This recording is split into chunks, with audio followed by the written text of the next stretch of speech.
Les prix du carburant, bien sûr, ça chauffe. Et ça chauffe pour qui? Pour le président de la République, on va en parler. Et on va aussi parler du 8e groupe de l'Assemblée nationale, qui a été cofondé notamment par Philippe Vigier, et qui est député d'Eure-et-Loir, et qui est président du groupe Liberté et Territoire. Tout à l'heure.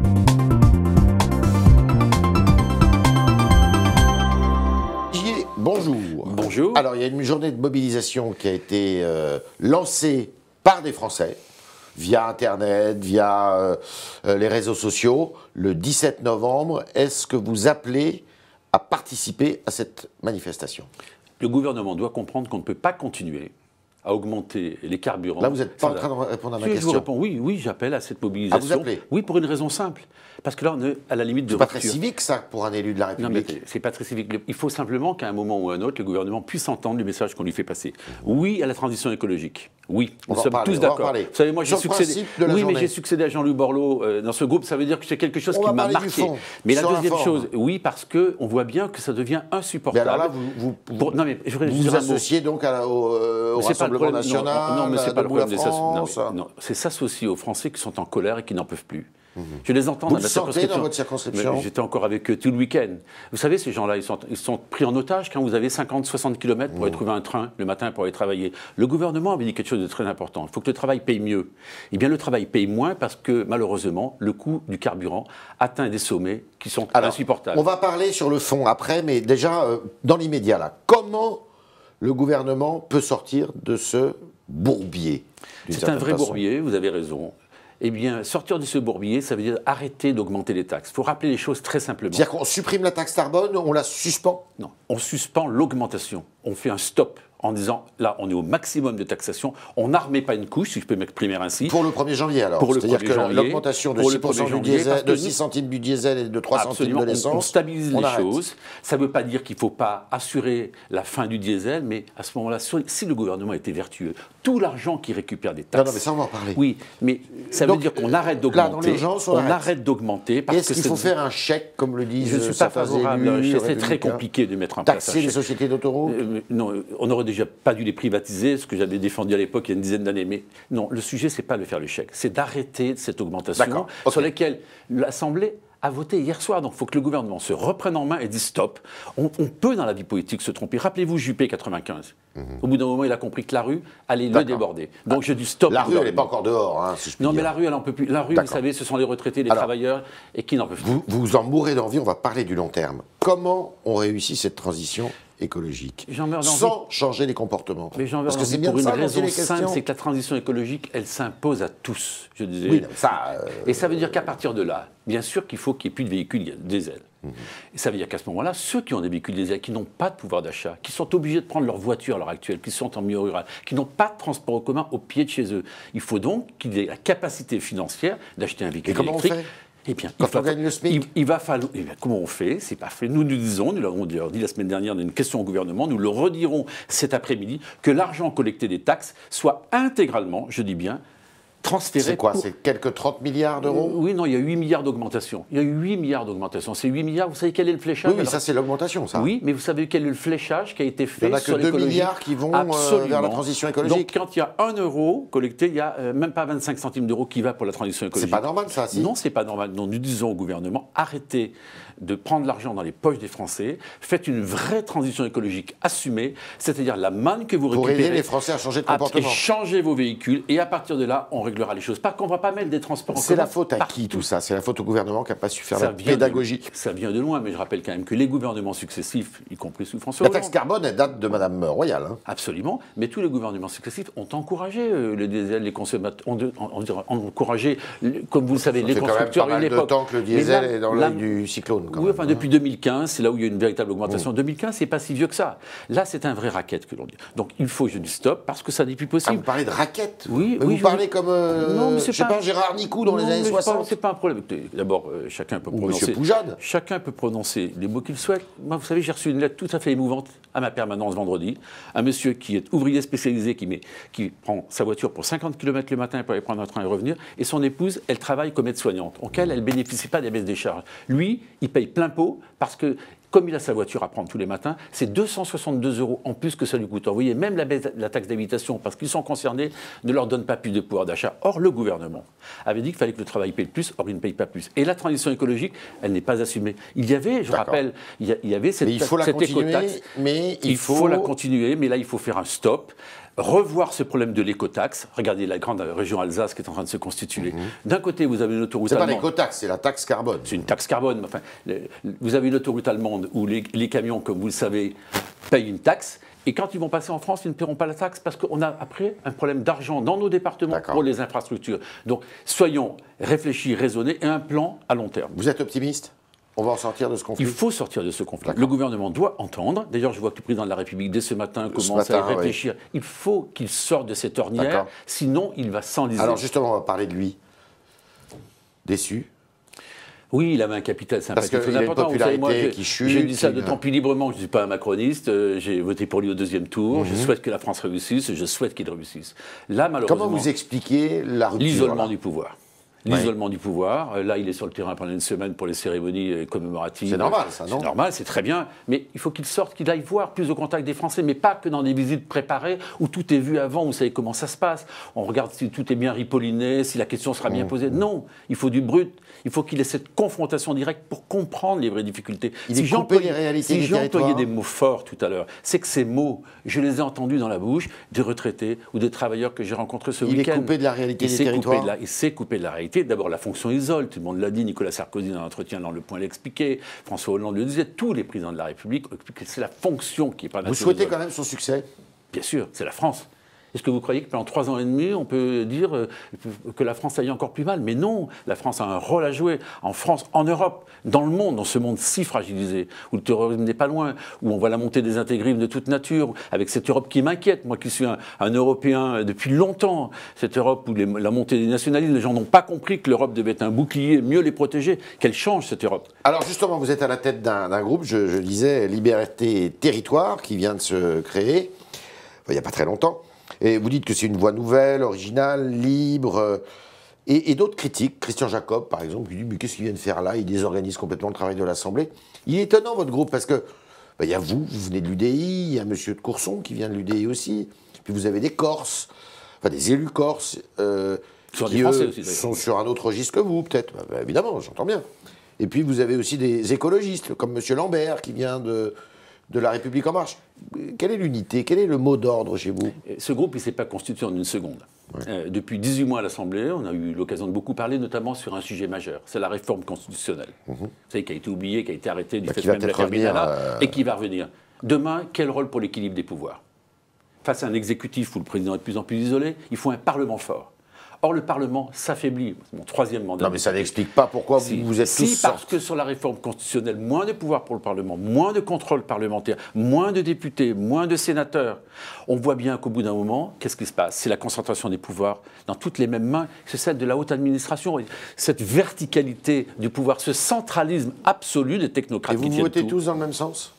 Eh bien, chaque fois. Comme vous êtes extrêmement avisé, vous avez regardé ce que nous avons fait sur le projet de loi de financement de la sécurité sociale. Oui. L'immense majorité du groupe a voté contre. Sur le budget, l'immense majorité du groupe s'est abstenue. Donc vous voyez beaucoup plus de cohérence qu'on peut voir dans d'autres groupes, ou dans mon ancien groupe UDI, où il y a des votes pour, des votes contre et des abstentions. Mais ce groupe, Liberté et Territoire, il y a le mot territoire. Vous savez, il y a plus d'une année et demie, j'ai écrit une proposition de loi qui proposait la création d'une agence de cohésion des territoires. Il n'y aura pas de croissance. La défendre ici. Absolument. Il n'y aura pas de croissance sans territoire fort, sans des territoires. Mais ça fait des confiance. Années, ça, mais pardonnez-moi, vous avez vu que le gouvernement, depuis 1 an et demi, il avait oublié. Il avait oublié les collectivités, il a oublié les territoires. Il vient de nommer Jacqueline Gouraud, qui a une belle expertise des territoires, et j'espère qu'elle aura les moyens de sa politique. En tout cas, je sais qu'elle en a l'envie. Il faut recoudre tout ça, leur faire confiance à nouveau. Il y a le feu, là ? Oui, il y a le feu. Il y a le feu parce que des investissements, ils se font où ? Dans les territoires. La responsabilisation des acteurs, des élus locaux, c'est dans les territoires que ça se passe. Les désastres économiques. Moi, je suis dans une circonscription qui a été ravagée en termes de services publics. On nous a fermé une maternité.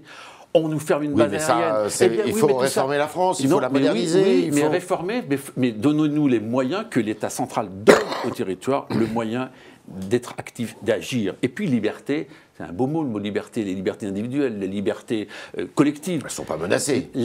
l'aliénation par rapport à la dette. Vous savez qu'avec Charles de Courson et d'autres, nous portons un discours de responsabilité. Et donc, cette liberté et ces territoires, c'est ce qui nous réunit. On a des cheminements différents, vous l'avez dit, mais enfin, avec l'arrivée d'Emmanuel Macron, vous m'accorderez qu'il y a eu un chamboulement politique total. Les Républicains sont passés chez Macron, il y a des socialistes, des communistes, enfin, il y a tout le monde. Donc maintenant, non, ce sont des hommes et des femmes d'expérience qui veulent être utiles à leur pays. D'accord. Alors, qu'est-ce que vous allez faire? Il y a un scrutin qui arrive, là. Bon, vous êtes député de la République, mais il y a un scrutin qui est un scrutin sur les européennes. Quel va être le mot d'ordre de votre groupe? Comment vous allez voter? Qui vous allez soutenir? Demandez le programme, on va voir quel est le projet qui va être présenté devant nous. Et à partir du projet, moi je dirais ce que je fais très simplement. Est-ce que oui ou non, on est capable demain d'avoir une Europe qui nous protège mieux? Est-ce que le problème de l'immigration, qu'on doit lier au co-développement? Regardez, un mot sur le co-développement. Tout le monde a oublié le programme de Borloo pour l'Afrique, l'électricité. Non, Madame Royal en parle beaucoup. Oui, mais c'est un truc extraordinaire. Pourquoi?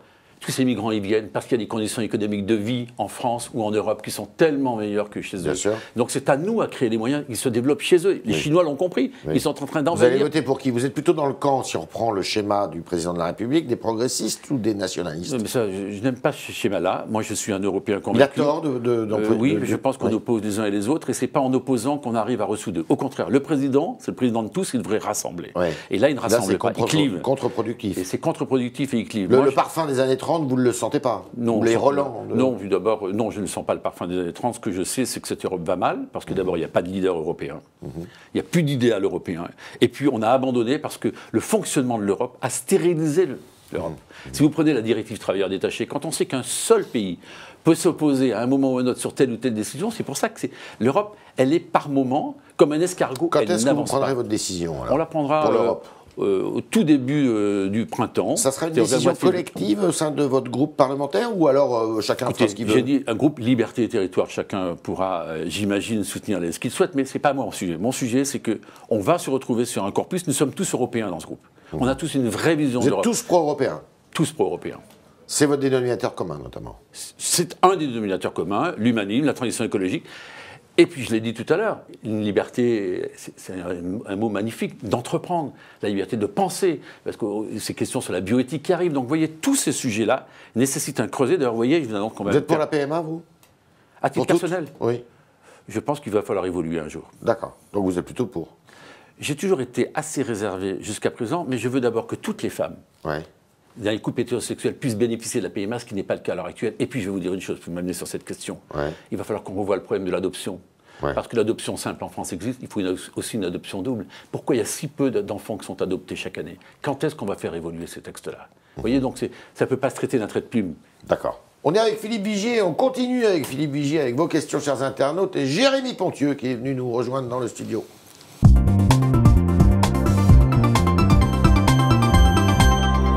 Bonjour Jérémy. Bonjour Yves, bonjour Monsieur Viguier. Alors première question de Christian sur le Figaro.fr qui se demande ce que vous pensez du chèque énergie proposé par Macron. Je pense qu'il fait référence au chèque carburant, qui me semble une usine à gaz encore, non? Une usine à gaz, et puis c'est pour les portes et les fenêtres. Vous êtes vraiment pour l'arrêt de la taxe carbone? Je suis pour l'arrêt de la taxe carbone. C'est une suspension de l'augmentation. On arrête les frais. Voilà. Pareil pour le fioul? Pareil pour le fioul, naturellement, parce qu'il faut chauffer et rouler. Ce sont les deux pieds. Alors, question de l'Olivier, toujours dans le même sujet. Pourquoi vouloir disparaître le diesel alors que cela pollue moins que l'essence? Pollue moins que l'essence, oui. Mais on sait très bien que là-dessus, je ne suis pas d'accord. Métier, c'est biologiste. Donc, le problème de la santé et de la prévention, d'ailleurs, on pourrait dire un mot. Le diesel est plus toxique que l'essence. Donc, voilà, tout simplement. Donc, il faut remettre les choses en perspective. Il faut sortir du diesel. Mais on ne peut pas sortir comme ça brutalement du jour au lendemain parce qu'il y a des gens qui n'ont pas les moyens de changer de voiture. Les constructeurs automobiles jouent le jeu? Il faut qu'ils le jouent. Et on a des moyens pour ça. D'accord. Quels moyens? Mais ils sont un exemple, crédit impôt recherche. Il est versé aux constructeurs automobiles. On peut leur dire, s'ils allez-y. S'ils ne jouent pas le jeu, voilà. D'accord. En matière de motorisation, vous savez très bien qu'il y a des projets qui existent qui n'ont jamais vu le jour. D'accord. À Monceau-les-Mines, un maire a établi un couvre-feu pour les mineurs contre des incendies successifs dans sa ville. François se demande ce que vous en pensez. Vous pensez que c'est une mesure qui va, à un moment donné, donner des résultats? Ça peut être sur un coup de tête qu'il a fait ça. En tout cas, le problème des mineurs délinquants, c'est un vrai sujet. Il ne faut rien lâcher. Moi, je fais partie de ceux qui ne lâchent rien. Dès qu'il y a Vous êtes pour la présence de policiers dans les établissements scolaires, par exemple? Pas partout. Dans les endroits où il est plus dangereux, oui. Parce qu'à un moment ou à un autre, il faut protéger les enseignants et protéger les autres enfants. Lesquels policiers doivent être armés ou pas armés? En tout cas, il faut qu'ils aient les moyens de se défendre. D'accord. Akia se demandait ce que vous pensez du dossier médical partagé voulu par Agnès Buzyn. Est-ce que c'est une bonne mesure selon vous?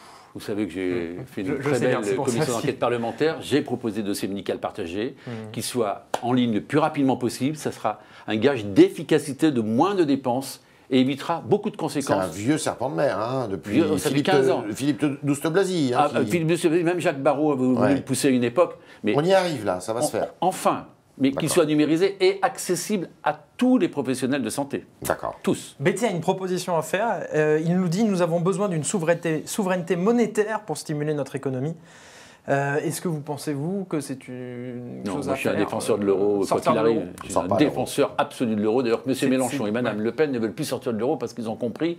Et vous voyez, les Anglais, ils revoteraient aujourd'hui, ils ne sortiraient pas du Brexit. Au micro d'Europe 1, Emmanuel Macron a dit regretter que l'Europe soit devenue trop ultralibérale, qu'elle ne permette plus aux classes moyennes de bien vivre. Jérôme se demande si vous le pensez sincère. Qui prennent le leadership, et puis on sait très bien que c'est très difficile, je viens de le dire à l'instant. L'Europe s'occupe tellement de trop de choses, il faut qu'elle se ressente sur un certain nombre de fonctions importantes. Le régalien, la croissance, donc il y a l'innovation, la transition écologique. Si on prenait ces trois thèmes à bras-le-corps, ça irait nettement mieux. Vous voyez, quand les Belges achètent des avions américains, ça me fait de la peine. Ouais. Vous avez relayé sur Twitter une agression homophobe qui a eu lieu à Rouen. Il y a une marche qui a été organisée en conséquence. Assad se demande si vous pensez que ces marches, lui, ne suffiront pas, et ce que vous proposez pour contrer cette situation. Il faut sensibiliser encore. Toutes ces agressions sont insupportables. Est-ce que notre arsenal législatif est suffisant? Peut-être pas. S'il faut le compléter, faisons-le. En tout cas, moi, je n'accepte pas qu'on agresse les gens pour leur sexualité. Voilà, simplement. D'accord. Inacceptable. Dernière question. Oui, tout à fait. Il y a, un gendarme a mis fin à ses jours hier à Matignon. C'était aussi un autre sujet dont a parlé nos internautes. Et Charlie Bravo remet sur le plan le malaise des forces de l'ordre et leur ras-bol. Que faire pour y remédier, se demande-t-il? Même si on ne sait pas si ce suicide a un lien, il faut faire très attention. En tout cas, les forces de l'ordre, ils ont un travail tellement difficile à faire. Chaque fois qu'ils sont caillassés, chaque fois qu'ils sont attaqués, agressés, moi je réagis immédiatement. On a besoin de les protéger. Ils représentent la République. Ils représentent l'ordre et l'autorité. Tous ceux qui portent atteinte à leur autorité doivent être sévèrement punis. Et là, il ne faut rien lâcher. Et le gouvernement est à la hauteur, la réponse gouvernementale, Mme Belloubet là-dessus? Je ne vais pas faire de polémique sur ces questions-là, ça n'a pas de sens. En tout cas, il faut y aller. Il faut y aller. Philippe Vigier était parmi nous ce matin, président du groupe Liberté et Territoire, qui était avec nous ce matin, qui est député d'Eure-et-Loir. Ça rime d'ailleurs. Merci Philippe Vigier. Merci. Merci beaucoup. Merci Jérémy Pontieux d'avoir de vous être fait l'écho des questions des internautes. Et à demain pour de nouvelles aventures.